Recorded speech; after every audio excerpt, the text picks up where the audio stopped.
ብዙ ሴቶች ስለ ወንዶች የሚያውቁ የሚመስላቸው ነገር ግን በጣም የሚሳሳቱት ነገሮች። አብዛኛው ሴቶች እነዚህ ነገሮችን የሚያደርጉት ይሰራሉ ብለው ነው። ነገር ግን በጣም ተሳስተዋል። እነዚህ ነገሮችን እያደረግሽ ከሆነ አስተካኪ። ወንድ ልጅ ላይ በፍጹም እነዚህ ነገሮች አይሰሩም። አንደኛ፣ ማን እንዳስተማራችሁ ራሱ አላውቅም። ከፍቅረኛሽ ጋር አለመግባባት ሲፈጠር ወይንም ስትጣሉ እሱን ለማስቀናት ብለሽ ሌላ ወንድ ጋር ሁኚ። ከዛንስ ወንዶች የጣሉት ነገር ሲነሳባቸው ስለማይወዱ ተመልሰው መተው እየየ ይላሉ። ራስሽን ጠብቂ። ለራስሽ ጊዜና ቦታ ስጪ። ራስሽን በደንብ ተንከባከቢ። አንድ ስለ ወንድ ልጅ ልነግርሽ የምፈልገው ነገር አልፈልግሽም ብሎ ከሄደ በኋላ መቶ ሼክ ያደርግሻል። ምን ላይ ነች የሚለውን ራስሽ ላይ እየሰራሽ ደና ቦታ ልትደርሺ እየሞከርሽ ከሆነ ትኩረቱን አንቺ ላይ ያደርጋል። ግን እዛው ቦታ ላይ ሆነሽ ከወንድ ጋር የምትጃጃይ ከሆነ ርካሽ ነው የምትሆኚው። የምሬን ነው የምልሽ። ለሱ ተራ ሴት ነሽ። ምናልባት ተመልሶ የራሱ ሊያደርግሽ ይችላል። ኋላ ላይ ግን ትቶሽ እንደሚሄድ አትጠራጠሪ። ከዛ በተቃራኒው ግን ራስሽ ላይ ሰርተሽ ኑሮሽን ወደፊት ቀጥይ። እሱን ለማስቀናት ብለሽ ወንድ ብታንጋጊ ትርፉ ባምቡሌና ጨብጥ መያዝ ነው እና ራስሽን ጠብቂ። ይሄ ነገር አይሰራም ወንድ ልጅ ላይ። ሁለተኛ፣ የሆነ ስህተት ካለበት በኩርፊያ አስተካክለዋለሁ። ስታኮርፊው ስህተቱን ለማየት ጊዜ ይኖረውና ከዛን ይቅርታ ይጠይቃል። በፍጹም ሊያስተካክለው አይጥርም። ይቅርታ ቢጠይቅም እንኳን ማለት ነው። እንዲያስተካክል ማድረግ ከፈለግሽ ከዚህ በፊትም ተናግሬዋለሁ። ወንዶች ስህተት ካለባቸው እንዲያስተካክሉ የምትፈልጊው ነገር ካለ በጨዋታ መሀል ንገሪ። በቃ ስትቀላለዱ በወሬያችሁ መካከል ከአንቺ ጋር ፈገግ ብሎ የሚያወራበት ሰዓት አላ የምትቀላለዱበት። በዛ መሀል እኔ እኮ በጣም ነው የማፈቅር፣ በጣም ነው የምወድ፣ እቺን ባዲ ደግሞ ብታስተካክል ብለሽ ቀለል አድርገሽ ንገሪው። በጣም ካካበርሽው እሱም ለማስተካከል በጣም ከባድ መስሎት ነው የሚታየው። ቀለል አድርጊና እንደሚታለፍ ችላ እንደሚባል ያ ነገር ቀላል ነገር እንደሆነ አስቦ ይተዋል። አለበለዚያ ግን ካከበርሽበትና ኮስተር ብለሽ እየተቆጣሽ አኩርፈሽው ምናምን ብሶበት ታገኛለሽ። አይስተካከልም። በዛ መልኩ ይቅርታ ሊጠይቅ ይችላል፣ ነገር ግን ሊያስተካክለው አይሞክርም። ሶስተኛ፣ በልመና አስቀረዋለሁ ከመሄድ ማለትም አልፈልግሽም ብሎ ሊሄድ ሲነሳ ተለማምጬ ለምኜም ሞክሪ። ልታስቀሪው ትችላለሽ። በነገራችን ላይ ለትንሽ ጊዜ ለወራት ሊሆን ይችላል፣ ሊቀር ይችላል። አንድ ሰው ትቶ ለመሄድ ሲነሳ ቀድሞ ልቡ ተነስቷል። ለምሳሌ አሁን አንቺ ከቤትሽ ወጥተሽ ወደ ሆነ ሱቅ ለመሄድ ፕላን ታደርጊያለሽ። ቀልብሽ ቀድሞ ሄዷል አይደል? ከዛም በኋላ ነው እግርሽ ተነስቶ የሚሄደው። እሱም ልክ እንደዛው ቀድሞ ፕላን አድርጓል ለመሄድ ሲነሳ፣ ልቡ ቀድሞ ሄዷል። ቀጣይ እግሩ ነው መከተል የሚቀረው። ስትለምኘው አዝኖልሽ ሊቀር ይችላል። ማለትም አልሄድም በቃ ትቼዋለሁ ሊልሽ ይችላል። ነገር ግን ከትንሹ ጊዜ በኋላ ማስመሰሉና መቆየቱ ይበቃውና ተነስቶ መንገድ ይጀምራል። ከዛን አሁንም እየለመንሽ ልታስቀሪ ና።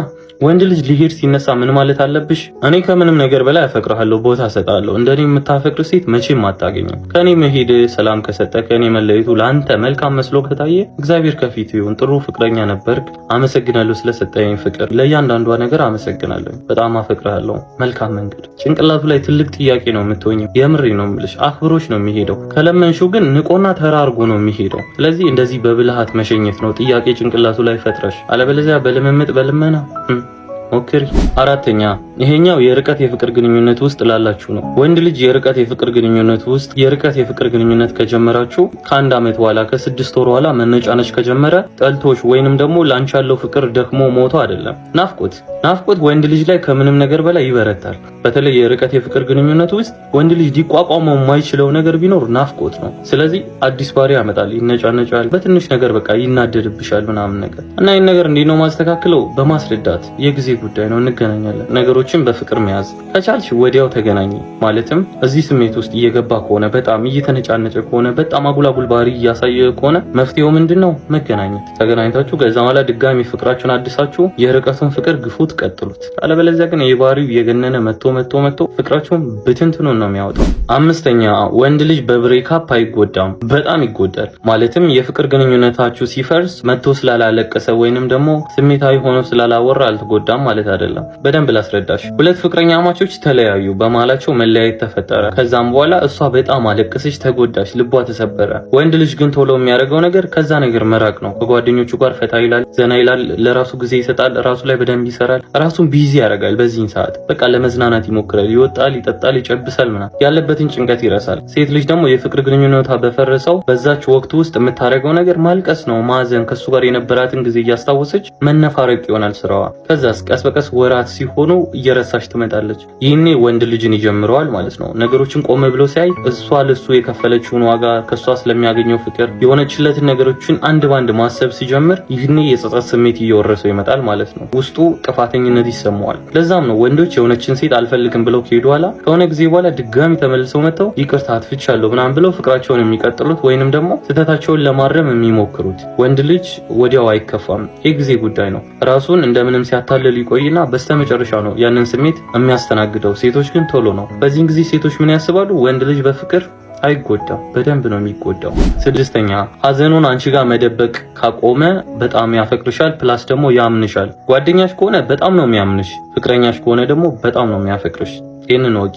ሀዘኑን መደበቅ አለመቻል ማለት ምን መሰለሽ? አንቺ ጋር መጥቶ የተሰማውን ስሜት መከፋቱን የሚያወራ ከሆነ ፊት ለፊትሽ ያለምንም ፍርሃት የሚያለቅስ ከሆነ ስሜቱ ከልክ በላይ ሆኖ እንባውን ወንድ ልጅ ካሳየሽ ያቀላል ነገር አይደለም። አይ ነው አልቃሻ ወንዶች በዝተዋል፣ በረባው ባረባው የሚነፋረቁ። ነገር ግን አብዛኛው ወንድ የሚለው ስም ደምቆ የሚሰጣቸው ወንዶች ስሜታቸውን የማይደብቁት ያመኑትና ያፈቀሩት ሰው ጋር ነው። እና የወንድ ልጅ እንባ ኖርማል ነገር አይደለም። አንቺ ፊት ለፊት ላይ አንድ ወንድ እያለቀሰ ሲያወራሽ ወይንም ደግሞ በስሜታዊነት ሲያወራሽ መረዳት ያለብሽ እምነቱንና ፍቅሩን ነው። ሰባተኛና የመጨረሻው ስለ ወንድ ልጅ የማታውቂውን ነገር ልንገርሽ። በጣም ችላ እያለሽ ከሆነ የስንብቱ መጀመሪያ ነው። ማለትም ችላ ማለት አይመቸኝም፣ ኢግኖር ማድረግ፣ ስልክ አለማንሳት፣ ቴክስት አይቶ ጸጥ ማለት፣ ኦንላይን ሆኖ ዝም ማለት፣ ሰበቦችን መደርደር፣ ላለመደወሉ ኤክስኪውዝ የሚያበዛ ከሆነ በጣም ኤክስኪውዞችን የሚደረድር ከሆነ ሰበቦችን እየፈጠረ ከሆነ ጉዞውን ጀምሯል። በቃ ለመሄድ እየተነሳ ነውና በሰላም ግባ ለማለት ተዘጋጅ፣ መልካም መንገድ ለማለት ተዘጋጅ።